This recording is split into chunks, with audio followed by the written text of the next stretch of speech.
In 1975, New York wasn't just a city, it was chaos. Crime exploded. The subway was a war zone. Hospitals ran out of medicine. Police officers had no gas to patrol the streets. And in the middle of it all, the mayor got a terrifying message. There's no money left to pay salaries next week. The biggest city in the world was on the brink of bankruptcy. A city that housed Wall Street, the financial heart of the US, couldn't even pay its basic bills. This isn't just old history, it's a warning about what happens when even the most powerful lose control of their finances. So, who saved New York? Was it the federal government, Wall Street, or someone no one expected?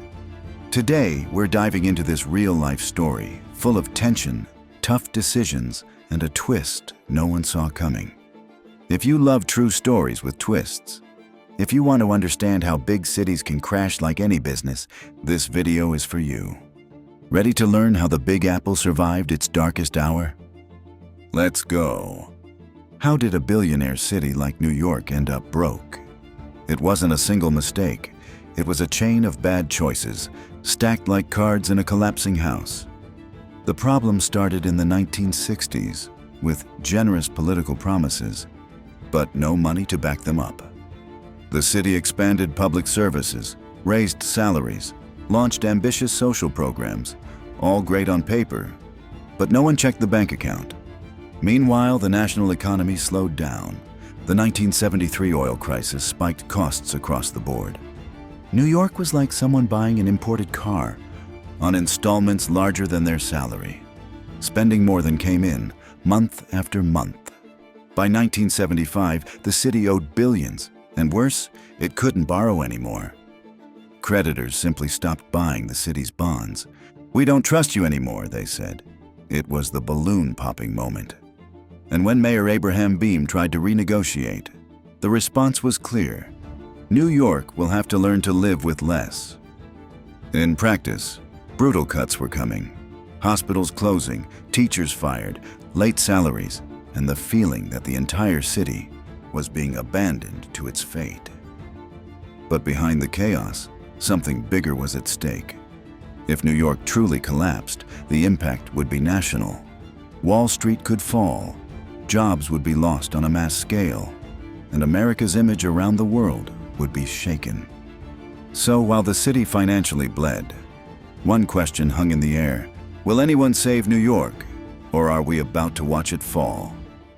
As New York sank deeper, Wall Street watched in horror. This wasn't just a municipal crisis. It was a financial time bomb. If the city went bankrupt, billions in public bonds would turn to dust. And who had invested in that? Banks, investors, even small towns that put their savings into NYC bonds. That's when one man stepped in. Felix G. Rohatyn, a name few knew outside finance circles, but whose influence on Wall Street was immense. He worked at Lehman Brothers, but more importantly, he was a brilliant strategist and relentless negotiator. Rohatyn was born in Vienna, son of a French mother and Hungarian Jewish father. He fled World War II as a young boy, studied in the US, and built a solid career in finance. He joined Lehman Brothers in the 1960s and quickly stood out for solving complex crises. But what did he actually do? He was an investment banker, not selling stocks or loans, but giving strategic advice to governments and CEOs in tough times. He helped mayors and CEOs decide how to restructure debt, sell assets, or renegotiate contracts. So when New York's situation worsened, he saw what many ignored. The city's bankruptcy could trigger a national financial collapse. He gathered the biggest banks on Wall Street and asked one question: do you want to save New York or watch it collapse? The answer was yes, but not alone. Wall Street needed help from the federal government, and that seemed impossible. President Gerald Ford didn't want to hear about rescuing the city. In a controversial speech, he said, "New York will have to learn to live with less." The headline in the Daily News the next day became iconic. Ford to City dropped dead. It felt like a punch in the face. But that rejection turned into the push everyone needed. Pressure grew. Newspapers, entrepreneurs, local politicians began shouting, "If New York falls, we all fall." Then something unexpected happened. Congress began discussing a solution. A radical plan emerged: create an independent entity to supervise the city's finances and ensure fiscal discipline. It was called the Municipal Assistance Corporation, the MAC. The MAC had almost dictatorial powers. It could veto spending, review contracts, even override the mayor's decisions. It was like putting New York under financial guardianship. And the price of this intervention would be high: deep cuts in essential services, mass layoffs, and unpopular reforms. The city was about to enter an even harder phase. But for the first time in months, there was a clear path. It wouldn't be easy, it wouldn't be fast, but hope returned, thanks to an unlikely group of saviors. With a MAC in charge, New York entered a new phase. This wasn't just a crisis anymore. It was an intervention. The city's condition was so dire it required drastic measures, and that meant deep cuts, unpopular reforms, and a loss of autonomy no one expected. Mayor Abraham Beame, democratically elected, lost decision-making power to an external body. It was as if the city was under fiscal emergency rule. The MAC had the authority to block spending, renegotiate contracts, and even say no to the mayor if needed. The first move was brutal. Over 25,000 public workers were laid off. Teachers, nurses, technicians, police officers. Many lost their jobs overnight. It was a hard blow to a population already suffering from poor services. Hospitals closed, bus routes were canceled, salaries were delayed, and the streets began showing signs of unrest. Protests, demonstrations, and even minor conflicts with police. But these measures were seen as necessary. The goal wasn't punishment, it was regaining trust. Wall Street and international investors needed to see that New York was willing to change, whatever the cost. And it worked, at least partially. Markets started buying the city's bonds again. Interest rates dropped, and the federal government decided to guarantee part of the debt, which gave much-needed breathing room. However, this recovery came with deep scars. New York had learned to live with less, but whether it had truly learned from its mistakes, that remained to be seen. The city breathed easier, but wounded. And as the plan continued, one question lingered in the air. Was this really the only way to save New York? By 1976, the landscape began to shift. Market confidence slowly returned. The MAC stayed in charge, and results began to show. But New York's recovery wouldn't be fast or easy. It would be a years-long journey, maybe even decades.